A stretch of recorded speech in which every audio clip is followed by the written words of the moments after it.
여러분 안녕하세요. 검단 신도시를 제일 잘하는 부동산 영지부동산입니다. 2025년 6월 27일 정부는 부동산 시장을 겨냥한 초강력 대출 규제인 627 부동산 대책을 발표했고 7월 1일부터는 스트레스 DSR 3단계가 전격 시행됩니다. 검단 신도시 우미린 클래스 1이나 금강 펜트륨 3차 입주를 앞두고 있는 지금 대출을 받아 매매 및 임차를 생각하시는 매도인, 매수인, 임대인, 임차인 분들의 각 입장에 어떤 영향을 줄지 지금부터 하나씩 살펴보겠습니다. 내 집을 팔렸는데 대출 총량이 줄었다고? 627 부동산 대책에는 가계대출 총량관리 강화가 포함되어 있습니다. 금융권은 7월 하반기부터 금융권 전체 가계대출 총량을 하반기 기준 50% 감축하고 정책 대출도 연간 공급 대비 25% 축소됩니다. 매도인에게 이 의미는 매수인들이 후반으로 갈수록 대출받기 어려워지는 상황이라 매도인 분들은 매도 타이밍 전략이 필요할 것 같습니다.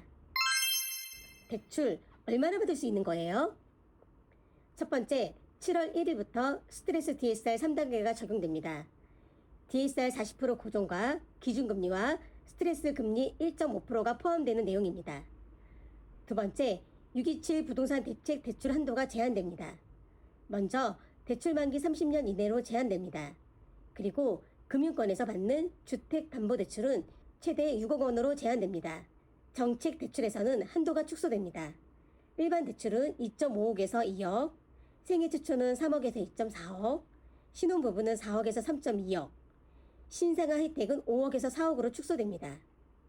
세 번째, 생애 최초 대출에 LTV를 80%에서 70% 축소하고 주담대 이용 시 6개월 내 전입 의무를 부과합니다.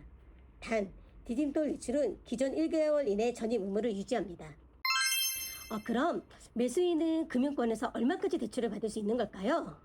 매수인이 금융권에서 분양권 전매를 진행하기 위한 예를 들어 설명드려보면 우미리 클래스 1의 8사 타입 기준 감정가가 7억 정도라고 가정했을 때 대출 규제를 받는 부분은 크게 두 가지 LTV와 DSR입니다. LTV는 현재 검단 신도시는 비규제 지역으로 무주택자 기준 LTV 70%를 적용받습니다.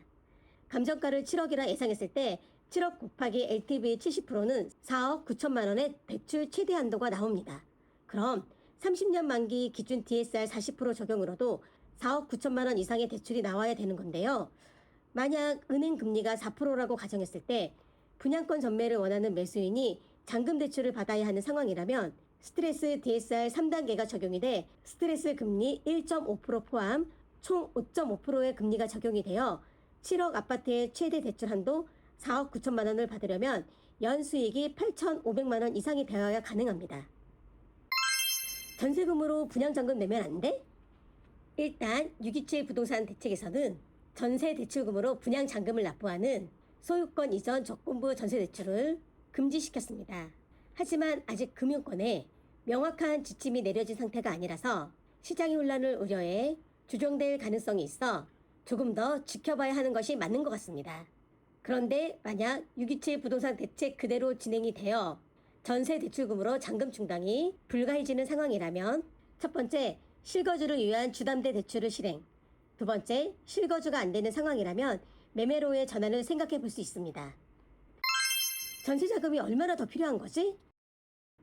첫 번째, 스트레스 DSR 3단계 적용으로 전세 대출도 DSR 40%와 은행 이율 외에 1.5% 스트레스 금리를 적용받습니다. 두 번째, 버팀목 대출 한도 역시 축소됩니다. 일반은 기존 1.2억에서 그대로 변동이 없고 청년은 2억에서 1.5억, 신혼은 3억에서 2.5억, 신생아는 3억에서 2.4억으로 축소됩니다. 세 번째, 전세보증보험 보증 비율도 90%에서 80%로 축소가 됩니다. 그렇다면 검단 신도시에서 임차인은 전세자금이 얼마나 더 필요한가요? 정책자금 즉 버팀목 대출을 신혼부부로 예를 들어 8사 타입 기준으로 검단 신도시 전세가를 3억 5천만 원으로 설정했을 때 신혼부부 버팀목 대출 비율 80%를 대입하면 3억 5천만 원 곱하기 80%는 2억 8천만 원이 기존에 나올 수 있었는데 627 부동산 대책 이후로 최대 한도가 2억 5천만 원으로 한도가 축소되어 3천만 원의 추가 자금이 발생하게 됩니다. 오늘 살펴본 627 부동산 대책과 스트레스 DSR 3단계, 단순한 대출 축소만이 아니라 부동산 시장 전체에 미치는 영향을 입장별로 깊게 생각할 필요가 있습니다. 특히 수도권과 신도시에 이 대책에 따른 실질적인 영향이 어떨지 계속 지켜봐야 할 것 같습니다. 저희 검단 신도시뿐만 아니라 서울과 수도권에서 조건부 전세 대출의 경우 앞으로 어떻게 탄력적으로 제도를 운영하는 것에 따라 시장에 엄청난 영향이 미치기에 계속 주시하여 여러분에게 정확한 정보를 드리겠습니다. 조금 더 궁금한 사항이 있으시다면 전화 주시면 친절히 상담해 드리겠습니다. 영상이 도움이 되셨다면 좋아요, 구독, 여러분의 의견을 댓글로 공유해 주세요. 지금까지 영지부동산이었습니다. 감사합니다.